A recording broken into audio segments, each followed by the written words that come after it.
Today we're working on a MSR SweetWater Siltstopper filter. This is a pre-filter for your water filter, and it'll remove silt and dirt and debris so that your actual filter doesn't get as clogged up as quickly. And these were made for quite a long time, but now they're pretty old. They're kind of vintage. I'm not sure if they even make them still. And the filters are not available, and when they are, they're really expensive. Probably not worth what you're paying for them. So I'm going to show you how to make your own, how to get this thing working right again. This is the stock filter. It's a little porous material, cross-section of a tubing, and it pops in here, right over that. And what happens, it's important to note, is it comes in through this bottom opening. This is where you would attach your long tube into the water.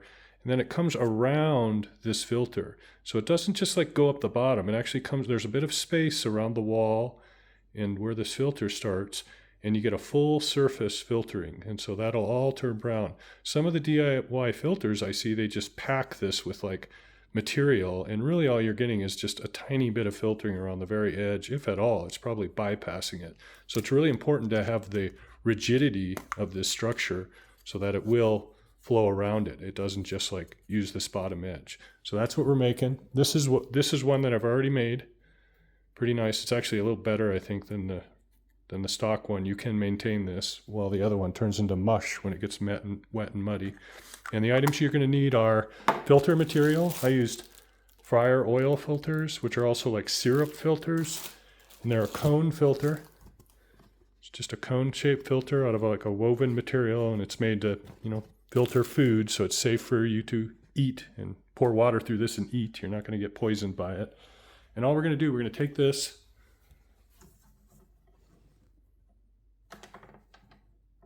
and just cut some strips.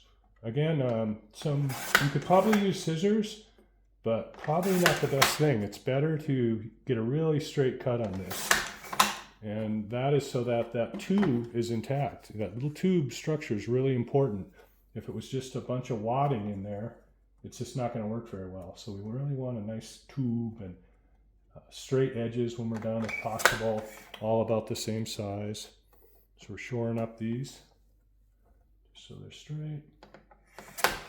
And there you go. The length doesn't really matter. 2 of these will make 1 filter, but these are 1-inch strips, so a 1-inch strip. And this is also about 1 inch in diameter, the filter itself. And so we also have a tube, this 1-inch tube, that we're going to wrap that material around. The only other item you're going to need is some super glue and a piece of tape. I use a piece of packing tape. And it's really easy here to start it.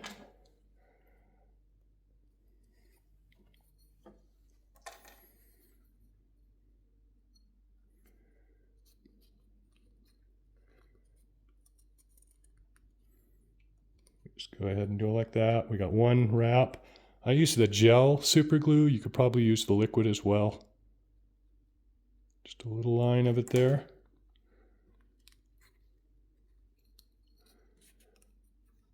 Try and keep this, doesn't have to be perfect, but you want to try and keep it as straight as possible when you're rolling this all up so that top edge stays nice and straight.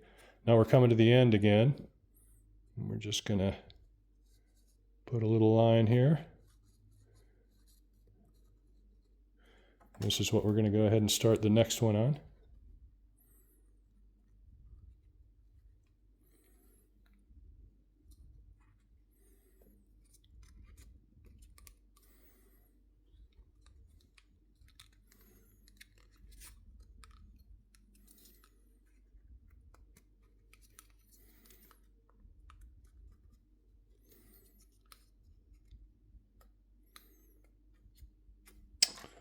And then the last bit here, we're going to just put some super glue right across the very flap.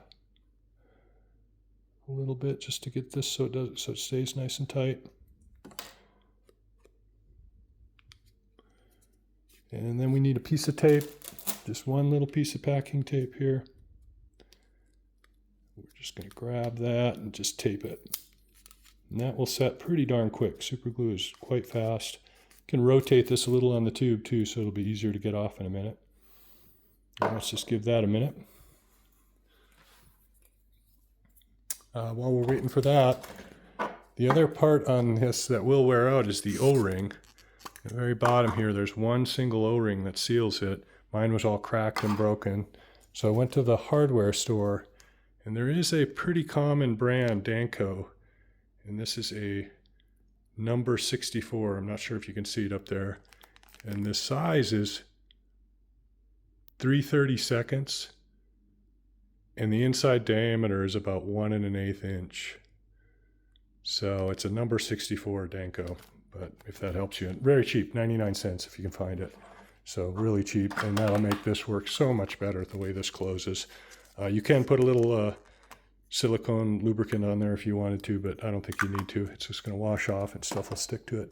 So let's check our filter. It's just been a couple of minutes, or a couple of seconds really. See if this set.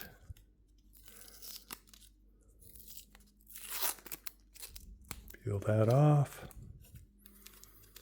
And there you go. Now we got our nice little tube. Made a little bit of, there's our tube. Fits right on there perfectly. It's nice and sealed. It's not going to fall apart. You can clean that out in the field. And it's just about the right exact height so that docks right up against the top. And we still have that gap around so it'll flow properly. And that's what I'd recommend. This is the way to do it. Cheap. These are about $9 I paid for a lifetime supply. There's no way I'm ever going to use all those. So quite inexpensive, and it doesn't take long. Good luck.